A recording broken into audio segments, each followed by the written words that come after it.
Hi everyone, I wasn't planning on making this video. In fact, for several weeks I've been trying to resolve the situation privately, but at this point I think it's only fair to update everybody on the UTS situation, explain what's happened and let people make up their own minds.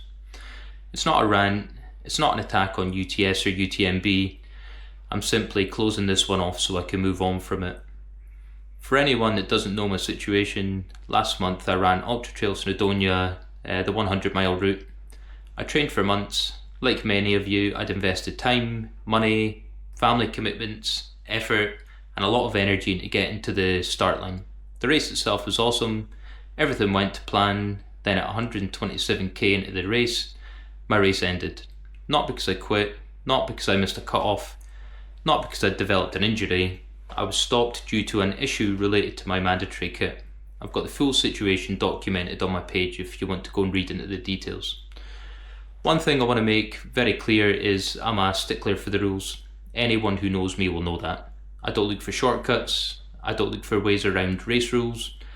Before the race I specifically had 3 tops checked and approved at kit check, and the one I chose wasn't even the lightest one that was approved. My running vest was packed full, I had all my mandatory kit, extra nutrition, I'd even carried a spare battery to make sure that the Live Trail app was running in the background the entire time. I went out my way to make sure I was compliant with all the rules. If I'd ran 100 miles, finished, and later found out that my kit wasn't compliant, I genuinely wouldn't feel like I'd completed the race properly. And that's why this situation has bothered me so much. After the race I took some time to reflect and sent a detailed description of what had happened to the race director. I'd explained why I felt that the situation could have been handled differently and highlighted what I felt was the significance of the registration approval. Initially there was no response and I had to follow it up with UTS. They replied, told me that Sam Calvert, the UTS race director, was dealing with the matter and he would respond in due course. He did respond, he acknowledged my feedback, thanked me for sending it, and then wished me well for the future. I obviously felt disappointed by the response, not because I was expecting special treatment, but because I didn't feel like the core issue had actually been addressed. The thing I was struggling with the most was this. I had specifically checked the top, it had specifically been approved, and I relied on that approval. Then at 127 kilometers into the race, I was no longer allowed to continue because of the same top. That was the point that needs to be addressed, and I don't feel like it has been. So I replied, I explained my position again, I asked whether, given the circumstances, a deferred entry into next year's race would be considered given that I'd been prevented from finishing this year's event, something I never imagined that I would need to ask for.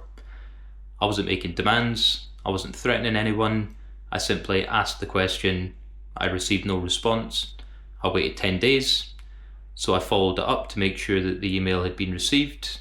That's another 12 days now and there's still no response. And honestly, that's the part that I'm struggling with the most. Not the race or the disappointment, not even the outcome.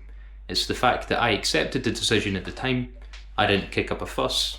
I didn't make a scene. I trusted that if there was a genuine issue, UTMB would review it afterwards. That's what I expected. Instead, I feel like the core issue was never really addressed, and now I feel like I'm simply being ignored. If the answer was, no, we don't agree, we're not offering anything, that's fine. Even if I didn't agree, that's fine, it's an answer, I can move on. But what I find difficult to understand is simply not engaging any further. Because after everything that's happened, that's the part that feels most disrespectful. I've always tried to conduct myself professionally, I've done the same throughout this process. I've raised my concerns privately, I've tried to remain respectful to everybody involved, I gave opportunities for a response, I followed up, and ultimately I feel like I've reached a point where there's nowhere left for it to go. I'm not expecting the outcome to change, the issue is effectively closed, but I do think transparency matters. If an event organiser, especially one as large as UTMB, makes a decision that ends someone's race, runners deserve clear communication afterwards, even if that communication is a simple no. So that's what happened, that's why I'm disappointed, and that's why I've decided to share it with everybody. I've put the emails on my page. If anybody wants to read them, you're more than welcome to read through them and make up your own mind. At this point, I've said everything I feel like I need to say on the matter. The issue's closed as far as I'm concerned, and I genuinely wish everybody involved with UTS and UTMB all the best moving forward. As for me, there are plenty more miles to run and bigger adventures ahead. Anyway, onwards.